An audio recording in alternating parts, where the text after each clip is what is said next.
क्या आप जानते हैं कि इंदिरा गांधी को पहली गोली किसने मारी थी? आपको बता दें, बेअंत सिंह जो कि राहुल गांधी को बैडमिंटन सिखाया करते थे, उन्होंने ही सतवंत सिंह के साथ मिलकर देश की पहली महिला प्रधानमंत्री इंदिरा गांधी को गोली मारी थी। चिंता नहीं है कि मैं जीवित रहूं या नहीं रहूं, मेरी लंबी उम्र रही है और मैं इस पर मुझे अगर गौरव किसी चीज पर है तो इस पे है कि सारा जीवन मेरा सेवा में गया, केवल इसके गौरव है और किसी चीज नहीं।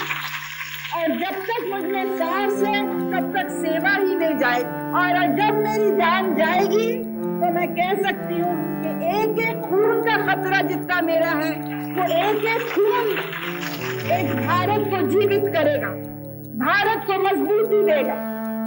और मेरी आशा है कि नौजवान हो या महिलाएं हो, ये सब इसको आज सोचे। 30 अक्टूबर 1984 को इंदिरा गांधी ने उड़ीसा के भुवनेश्वर में एक रैली को संबोधित करते हुए अपने स्पीच से इतर ये बात कही थी। इसके 24 घंटे बाद 31 अक्टूबर 1984 के दिन शाम को खबर आती है कि देश की प्रधानमंत्री इंदिरा गांधी नहीं रही। भारत की प्रधानमंत्री इंदिरा गांधी की आज हत्या हो गई। इंदिरा के ही 2 सिख गार्डों ने उनकी गोली मारकर हत्या कर दी। देश के लोग अवाक रह गए। कहा जाता है कि इंदिरा गांधी को अपनी मौत का अनुमान हो गया था। वो अपने डॉक्टर कृष्ण प्रसाद माथुर से अक्सर कहा करती थी कि किसी दुर्घटना में उनकी अचानक उनकी मौत हो जाएगी। उनकी यह बात सच भी साबित हुई। आज की स्टोरी में जानेंगे कि इंदिरा गांधी की मौत के उन भयावह 5.5 घंटों के बारे में, कि आखिर उस दिन हुआ क्या था, आखिर इंदिरा गांधी की हत्या क्यों की गई थी। सबसे पहले जानते हैं इंदिरा गांधी की मौत की वजह।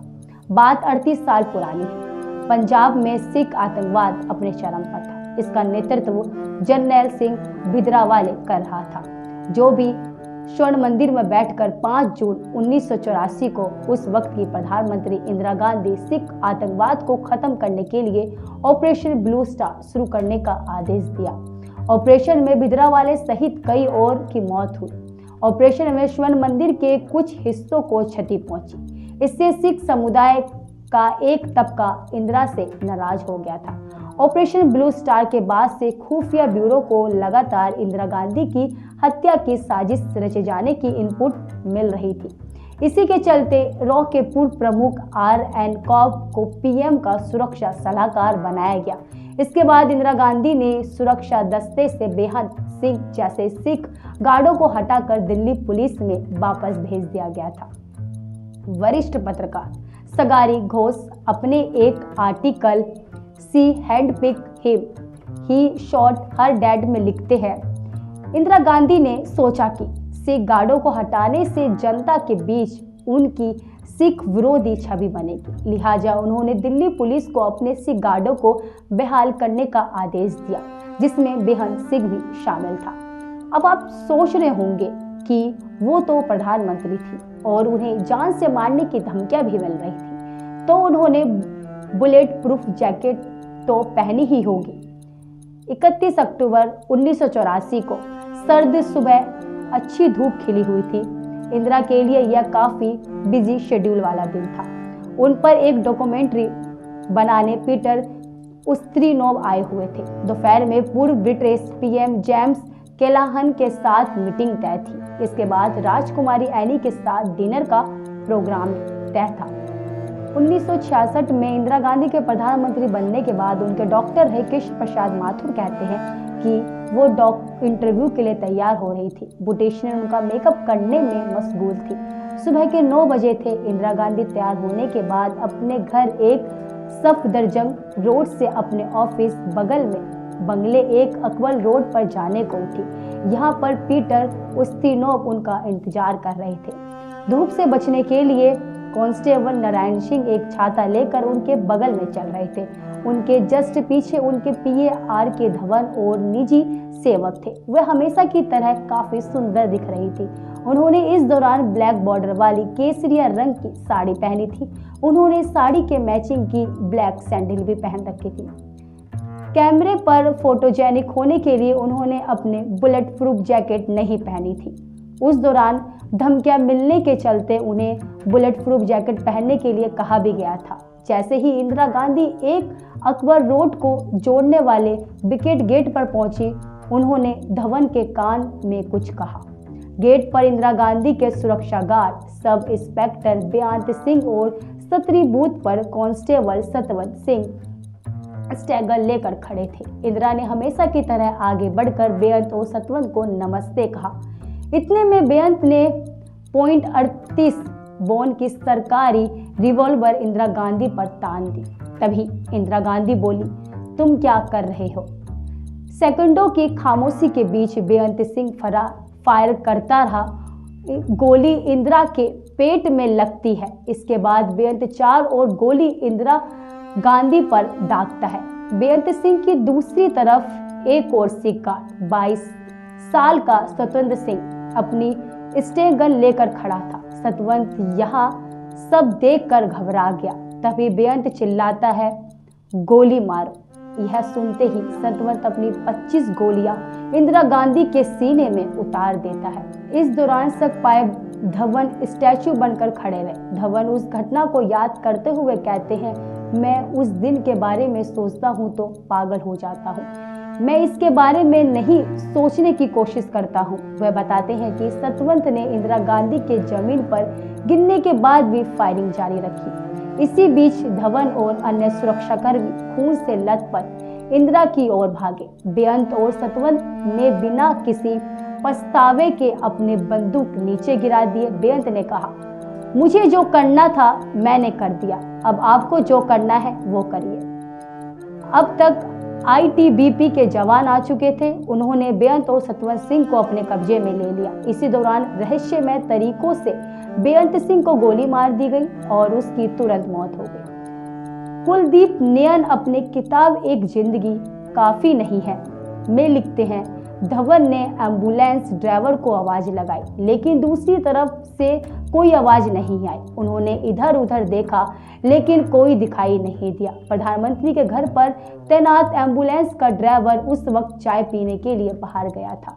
अब धवन एस्वीडर लाने के लिए कहते हैं। धवन और सुरक्षाकर्मी दिनेश भट्ट इंदिरा गांधी को एवेस्डर की पिछली सीट पर लिटाते हैं। तभी सोनिया गांधी दौड़ती हुई आती है और चिल्लाती है, मम्मी, हे भगवान मम्मी। सोनिया गांधी उस दिन को याद करती हुई कहती है, जब मैंने गोलियों की आवाज़ सुनी तो लगा कि ये दिवाली के बचे हुए पटाखों की है, लेकिन ये कुछ अलग था। मैं भागकर बाहर आई तो देखा उनका शरीर गोलियों से छन्नी था। मेरी सास ऐसी अनहोनी के बारे में जानती थी। उन्होंने इस बारे में हमसे बात की थी। उन्होंने राहुल से भी बात की थी और कुछ खास निर्देश भी दिए थे। एम्बेसडर में सोनिया के साथ धवन और एक अन्य सुरक्षाकर्मी दिनेश भट्ट बैठे हैं। सोनिया पीछे की सीट पर बैठी और इंदिरा गांधी के सिर को अपने गोद में रखा था। इंदिरा गांधी को एम्स ले जाया जाता है। ऑफिस टाइम होने के चलते सड़क पर ट्रैफिक काफी ज्यादा था, इससे एम्स पहुंचने में समय लग रहा था। इस दौरान पूरे रास्ते कार में सन्नाटा छाया रहा। इंदिरा गांधी के शरीर से लगातार खून बह रहा था, इससे सोनिया का गाउन खून से भीग गया था। कार 9:30 बजे के आसपास एम्स पहुंचती है। ड्यूटी पर मौजूद जूनियर डॉक्टरों को एक झटके के साथ एहसास हुआ कि मरीज कौन है, और गुलेरिया, MM कपूर और S बालाराम जैसे टॉप सर्जन और डॉक्टर मिनटों में वहां पहुंचते हैं। इंदिरा गांधी का तुरंत ही इलेक्ट्रोग्रामिया किया गया। इंदिरा के दिल में मामूली हरकत हो रही थी, वही नाड़ी में कोई धड़कन नहीं हो रही थी। डॉक्टरों ने तुरंत खून बहने से रोकने की कोशिश की। बाहर से सपोर्ट दिया गया। सर्जन ने उनके चेस्ट और पेट का ऑपरेशन किया। इस दौरान खून देने की अपील भी की गई। इसके बाद एम्स के बाहर खून देने वालों की भीड़ उमड़ गई। 88 बोतल और नेगेटिव खून चढ़ाए गए, लेकिन कुछ काम नहीं आया। कुलदीप नैयर अपनी किताब एक जिंदगी काफी नहीं है में लिखते हैं, एम्स का VIP विभाग बंद होने की वजह से वहां पर स्ट्रेचर नहीं था। वहीं व्हील चेयर पर कैजुअलिटी विभाग भी ले जाया गया। यहाँ पर डॉक्टरों की टीम तैयार थी। इसी बीच इंदिरा की मौत हो चुकी थी, फिर भी उन्हें ऑपरेशन थिएटर में ले जाया जाता है। उनके दिल की धड़कन फिर से शुरू करने की कोशिश की जाती है। डॉक्टरों ने बताया कि गोलियों ने उनके लीवर के दायरे हिस्से में छलनी कर दिया था।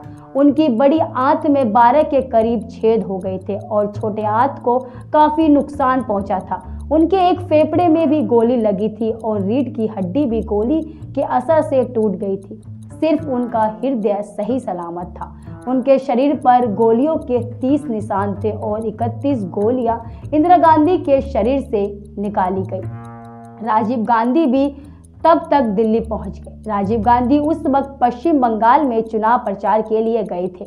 राजीव गांधी को भी इसकी जानकारी बीबीसी रेडियो से मिली थी। इसके बाद दोपहर 2:23 तक औपचारिक रूप से इंदिरा गांधी की मौत की घोषणा हुई। वहीं बीबीसी ने कई घंटे पहले ही इस खबर की घोषणा कर दी थी। संवैधानिक मानदंडों के अनुसार जब एक प्रधानमंत्री के कार्यालय में किसी वजह से मौत हो जाती है तो दूसरे को तुरंत शपथ लेनी पड़ती है, नहीं तो सरकार का अस्तित्व समाप्त हो जाता है। इसलिए ऑल इंडिया रेडियो को राजीव गांधी के प्रधानमंत्री के रूप में शपथ लेने से कुछ मिनट पहले ही घोषणा करने की अनुमति दी गई। एम्स में उस वक्त 1 सेकंड सैकड़ों लोग जुट गए थे। धीरे धीरे यह खबर भी फैल गई थी। इंदिरा गांधी को 2 सिखों ने गोली मारी है। इससे माहौल बदलने लगा। राष्ट्रपति ज्ञानी जैन सिंह की कार पर पथराव हुआ। शाम को अस्पताल से लौटते लोगों ने कुछ इलाकों में तोड़फोड़ शुरू कर दिया। धीरे धीरे दिल्ली सिख दंगों की आग में झुलस गई। रात होते होते तो दिल्ली समेत देश के कई शहरों में सिख विरोधी दंगे भड़क गए। ऑपरेशन ब्लू स्टार के बाद खुफिया एजेंसियों की जानकारी मिली थी कि बेअंत सिंह की संगीत लोगों से मुलाकात हो रही है। इसके बाद इंदिरा गांधी की सुरक्षा सलाहकार RN काफ की सलाह पर उसे दिल्ली पुलिस में वापस भेज दिया गया था। लेकिन कुछ दिनों बाद जब इंदिरा गांधी को यह पता चला कि उन्होंने कहा, यदि मैं सिख गार्ड को प्रधानमंत्री की सुरक्षा से हटा दूंगी तो पूरे सिख समुदाय में इसका क्या संदेश जाएगा और इसका कितना गलत असर होगा। इसके बाद बेअंत को फिर से उनकी सुरक्षा में लगा दिया गया। इसके बाद यह तय किया गया कि एक साथ 2 सिख सुरक्षाकर्मी को इंदिरा गांधी की सुरक्षा ड्यूटी पर नहीं लगाया जाएगा। लेकिन 31 अक्टूबर के दिन सतवंत सिंह ने बहाना किया कि उसका पेट खराब है, इसलिए उसे टॉयलेट के नजदीक तैनात किया गया। इस तरह बेअंत और सतवंत प्लान बनाकर एक साथ तैनात हुए और उन्होंने इंदिरा गांधी की हत्या कर ऑपरेशन ब्लू स्टार का बदला लिया। सब इंस्पेक्टर बेअंत सिंह 9 साल से इंदिरा गांधी की सुरक्षा में तैनात था। यहाँ तक कि हत्या करने से कुछ दिन पहले वह इंदिरा गांधी के साथ लंदन भी गया था। इंदिरा गांधी भी बेअंत को काफी मानती थी और सरदार जी कहती थी। अपनी दादी की मौत के 3 दशक बाद राहुल गांधी ने बेअंत सिंह और सतवंत सिंह को याद करते हुए उन्हें अपना दोस्त बताया था। उन्होंने कहा था कि बेअंत ने मुझे बैडमिंटन खेलना सिखाया। राहुल ने बताया कि एक बार बेअंत ने पूछा था कि मेरी दादी कहाँ सोई थी और क्या उनकी सुरक्षा पर्याप्त थी। उसने मुझसे कहा था कि अगर कभी कोई ग्रेनेड फेंके तो तुम तुरंत लेट जाना। राहुल ने कहा कि मुझे बाद में पता चला कि सतवंत और बेअंत दिवाली के दौरान ग्रेनेड फेंकने वाले थे। बताया जाता है कि ऑपरेशन ब्लू स्टार से पहले बेअंत सिंह बहुत धार्मिक नहीं था, लेकिन इसके बाद उसमें परिवर्तन दिखाई देने लगा। वह अक्सर दिल्ली के मोती बाग गुरुद्वारे जाने लगा। यहाँ पर उसकी मुलाकात उसके अंकल केरल सिंह से होती थी। एक दिन बेअंत सिंह गुरुद्वारे में ऑपरेशन ब्लू स्टार की बात होने पर भावुक होकर रोने लगा। तब केरल सिंह ने उससे कहा, रो मत, बदला लो। इसी दिन बेअंत के दिमाग में इंदिरा गांधी की हत्या का ख्याल आया। इसके बाद बेअंत खालिस्तानियों आतंकवादियों से मिलने लगा। इस दौरान उसने इंदिरा गांधी की हत्या का प्लान भी किया। पुलिस पूछताछ में सतवंत ने बताया था कि 17 अक्टूबर 1984 को बेअंत ने इस बारे में उसकी बात हुई थी। सतवंत इंदिरा गांधी की हत्या करने से पहले गुरदासपुर भी गया था। गुरदासपुर उस वक्त सिख कट्टरपंथ का गढ़ हुआ करता था।